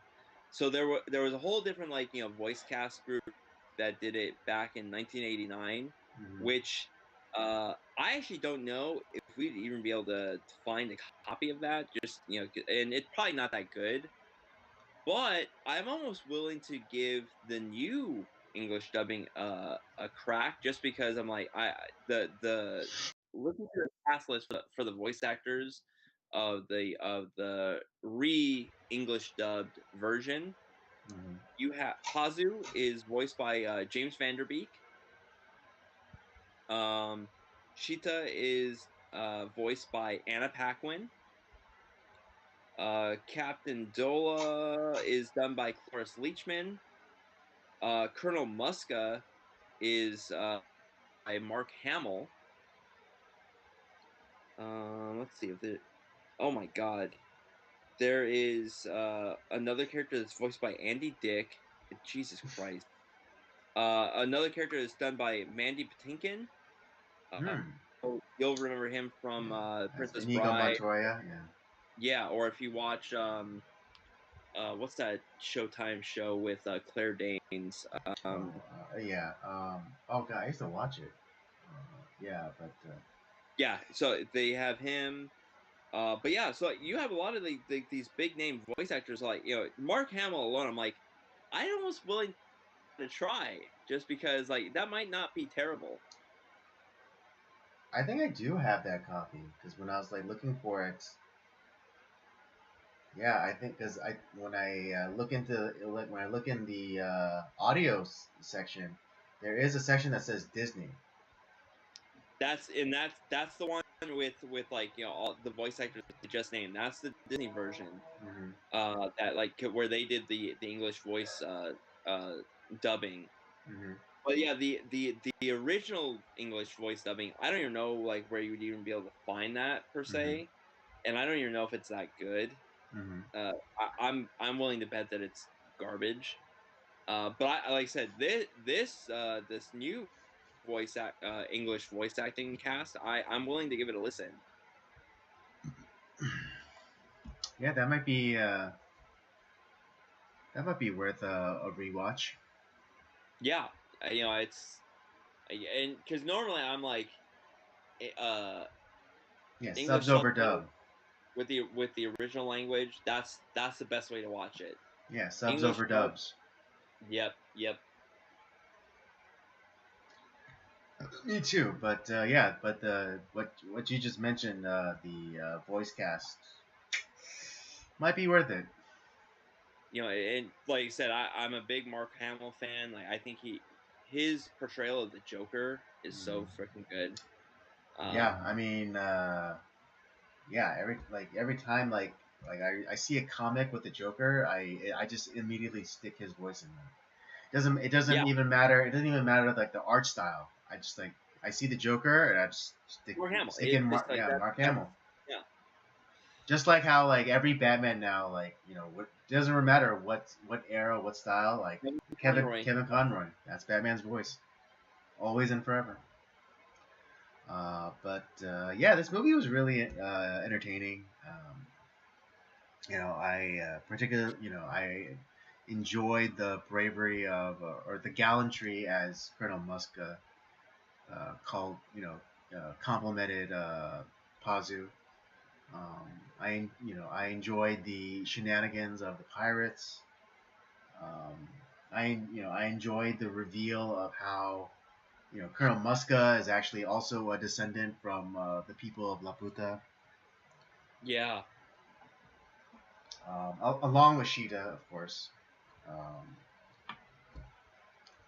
and yeah, I just love all like the intricate like weaving of like different mythologies, because like they or like because they obviously use Western canon for like the reference to like Gulliver's Travels, but then also of like the society that they live in is of course like very like 19th century like steampunk, yep, post industrial like Europe. But then, like when they get to Laputa, like they constantly reference, or they reference, like Indian canon with like the Bhagavad Gita, and Indra's arrow. yeah. Describing like the terrifying weapons on Laputa. Is it Laputa or Laputa? I thought it was Laputa. I don't know, because I'm like, because I heard it the way that they say it, but then with the Japanese accent. Yeah, But I'm just because it's to me, when I say it the way they say it, like with the Japanese accent, it just sounds like I'm saying la puta, like I'm saying like the bitch in Spanish. But so like yeah, that's what I was wondering. It was like maybe it's like la puta, but like I never read Gulliver's Travels, so I'm not sure. yeah, and that's the thing. Like where if we listen to we might like hear something different. So Right? Yeah. So maybe that uh, alone might be worth it. yeah, the thing in this movie, like we did Akira last week. Hmm. There's a lot more of like what the fuck is happening, like and you question a lot of things, and it's a quote unquote deeper movie. But in this movie is a little bit more straightforward. This Hmm. it does feel like more of like a standard like anime movie in a sense. But Hmm. there's also like a lot of like, man, like I wonder what happened to this society. Like what caused them to be essentially not destroyed, but like why did they disappear? Well, yeah, You yeah, know, and what, it essentially collapsed. yeah, That's what it was. what caused the collapse? Why? Well, like to your theory earlier, yeah, it might have been a civil war, Yeah, and like to the point where one the one one royal family and the other royal family, like like the more domineering royal family sent the less domineering royal family into hiding, and that's why Shita, like she was told stuff about Laputa, but like she doesn't really know it. As opposed Yeah. to Colonel Muska, who like I don't know, like maybe uh, for some reason like their like his side of the family wasn't able to maintain control of the city, and so therefore like they had to like flee it, and so like and like but because they like his side of the family was so like hell bent on controlling the society. Like that's why more of like the history and things like that was passed down to him, and that's why he knew so much more about Laputa. Yeah. Um, and that honestly, that itself, like the Civil War of Laputa, would be like, oh wow, that would have been a great movie too. Mm-hmm. I would totally watch that. Mm-hmm. Um, Yeah, because I can imagine like Shita and Colonel Muska's like being from the like technically from the same family, but then not really. yeah. Because like if they were from like the same line, that would be kind of weird. But like if they were like two like again like a civil war, like maybe like two brothers Yeah. who are Yeah. And who are like Lucas who wanted to said that, like, control and again kind of like following like a kind of like at least in anime, it might be common in Western stories too, but like kind of like the older and the younger brother, kind of vying for power, but like maybe like the older right, brother was um, less violent than the younger brother, or vice versa, and right, and that's right. what led to the Civil War. And like the other thing too, like another thing that it's Pazu's character is kind of interesting too because he's an orphan, like and uh the adventures of his dad, like and people like he was one of the first people to actually discover Laputa and like Mhm. this civilization in the sky, but no one believed him Mhm. other than Pazu, and Mhm. his dad Yeah, it's funny died. that no one believed him, even though he literally took a picture of it. Yeah, Yeah, but which goes to show you, you can show someone the truth, but that doesn't mean they'll believe you. and it makes me wonder, like what his dad was obviously like an explorer and an adventurer, Mhm. and like you almost want to see like I want to see like his dad's story and obviously like his adventures, his discovery, and like what happened during that downfall, like people turning on him, telling him he's crazy, Mhm. and that like he made it up, Mhm. and Pazu's kind of like he's alone, like he literally lives in a shack alone away from like the rest of the city, Right. as But like although, but yeah, even though like he's by himself, like he, at least he has a. You could tell that he has a good support system around him, like his boss that he works with, you know, his wife and his kid, like the boss's kids, like all seem to like love Pazu. And even yeah, like just like the villagers themselves, like it's not like he's a nuisance or like he's like some sort of bother or burden, I should say, to like kind of look after. So right. that's nice to see. I enjoyed that. But yeah, no, like overall, I don't necessarily have like a whole lot to say about the movie, but like Hmm. I just really enjoyed this. This is fun, interesting, like action adventure film. Hmm. And I loved all the characters. I was intrigued by them, and it left. I will say, like in a good way, it this movie left me wanting more. I want to see the adventures of Pazu's dad. I want to see Right. like what Yeah, and happened I to. know, yeah, Hayao Miyazaki is not known for his sequels, but if he did a sequel or a prequel to this, either talking about like the Civil War that happened in Laputa or the adventures of Pazu's dad, I'd be all for it. Yeah, I'd be in. I sent in.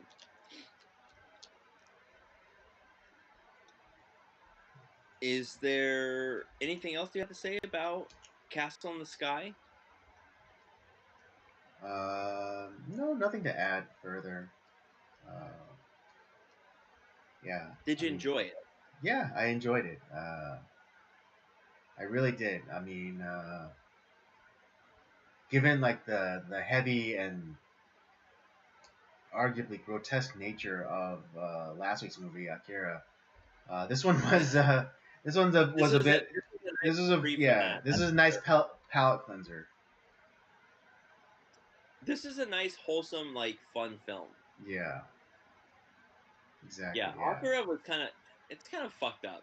yeah, indeed. So yeah, this is a nice palate cleanser. All right, all right. Um, Is there anything that you wanted to add? no, I kind of just told I picked because we were wanting to do a Ghibli film, Mm-hmm. and I was like, you know what? Why don't we just go with their very first one? Right. And I didn't know what to expect. I didn't know if it was going to be any good, and I was pleasantly surprised with how much I liked it. And I was from beginning to end. I was like, yeah, it was a fun movie. I Mm-hmm. highly enjoyed it. All right. All right, then let's give our ratings and we'll wrap it up. All right, why don't you go first, Andy? All right. I'm gonna give this a three. A three. Three. Yeah. I mean, not to say I'm not saying that's a terrible movie. I mean, I think a three is still pretty good. Just it's again, it's a wholesome movie. I really like the characters and it told a really interesting story. But I just it's not a perfect movie by any means. Um, so yeah, a three. I could be talked into going up to a 3.5, but as of right now, I'm gonna stick with the three. I'm probably gonna give it the 3.5. I mean, the animation is just wow. I really like the animation. Mm-hmm. I like the characters. Um, this is a movie that, in a good way, left me wanting more. Like I could have easily sat through like a prequel or a sequel of this movie. Right. Um, Okay. Yeah. I just mean, yeah. If we're gonna add that little criteria, then yeah, that I would definitely give it the 3.5 then, because I would like to have seen, yeah, like, again, a sequel or a prequel uh, of this movie, or at least these characters. Um, yeah, I think it would be they could do that without it being like you getting bored because you're wanting to know what happened, mhm. but at the same time it's also kind of nice knowing that they don't have that because it's kind of like it's left up to you to decide like how it Right, all and yeah, went it's out. very self-contained. And although, Yeah, oh, I will let me add this real fast. Initially, I was a little upset that Sheeta doesn't like kind of like wrestle power away from Colonel Muska, and take over the city. But I'm glad they didn't do that. yeah, I'm glad because even though Sheeta had a curiosity about about Laputa, like she didn't have a desire to like rule it. And so like yeah. when And like, she was willing to destroy it so that no one else could use it for evil gain. right. uh and in a way she technically did do that, and this is where I think that there was that like civil war aspect Hmm. where like all of the like scientific kind of more of the sci-fi aspects of it were destroyed, and all that was left was like the initial castle with the tree, because the island wasn't destroyed. Everything was kind of like Right. left Yeah, kind intact. of like, yeah, the infrastructure was destroyed, but not necessarily the castle and the tree, which because of that extra weight being lost, it elevated Laputa to a place that no one could get to, at least at that time. Yeah, and so that's like I liked how that ended up. And so Mm. yeah, Right. Yeah. I Yeah. think 3.5 is a very good rating for it. It's a Mm-hmm. must. I think it's a must see. And if you're a Yeah. Ghibli Well, fan if you're a and you have, Ghibli fan, for sure, this is on your list. you gotta watch. You gotta watch them all. Like Mm-hmm. this is one you gotta watch. Right. It's like And Pokemon. You I'm gotta catch kind of them glad all. yeah, I'm kind of glad we started from the very beginning. I kind Mm-hmm. of want to go through and see how Ghibli has gone through and perfected a lot of these films, and because we the other one I was considering us doing was we did Akira, which at the time was the most expensive anime film produced in Japan, Mm-hmm. until it was surpassed by Kiki next year. Yeah. Um,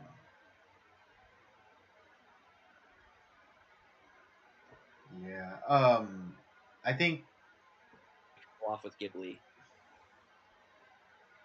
What was that one bit? Last bit? No, what I was saying is like instead of doing Kiki's delivery service where it had become kind of like more of a well-oiled machine. Like, why not go to the very beginning and see like where I they see. started? Okay. Yeah. Yeah. I think subsequent films of uh, Ghibli and Miyazaki is I think a matter of shading Yeah. because if you see this first movie, Castle in the Sky, it's very much just like kind of like a regular cartoon, like no definition. But by the Right. time like you get to like even like Spirited Away, like the details like so apparent, like with the shading and like you really like Oh when people have wrinkles, they really have wrinkles. but yeah, really like the film. Glad we watched it, and I'm looking forward to next week's film. All right. Yep, that's our review for Castle in the Sky. Both Robert and I are giving this a 3.5. Definitely a movie worth watching. And again, if you are a Ghibli or Miyazaki fan, then being the first one, you're kind of obligated to watch it. But do yourself a favor and watch this movie. You won't be disappointed, I promise. Yeah, All right, folks, that'll bring us to the end of the stream. I hope you had a good time. I had a good time. I know Rob always has a good time. I always had a good time. Yeah, don't forget to check out the library of other content that we have. The Circulator's main podcast, Nocturnal Transmissions, of course, and Rob's gaming show, Up by Up Down. Don't forget to follow us on our various social media accounts, Twitter and Letterboxd at PodcastCOJ, and Instagram at Circulatrix Podcast. And with all that said, we thank you for joining us tonight. Come back next week and we'll do it all over again. Sounds like a plan to me. Have a good night, folks.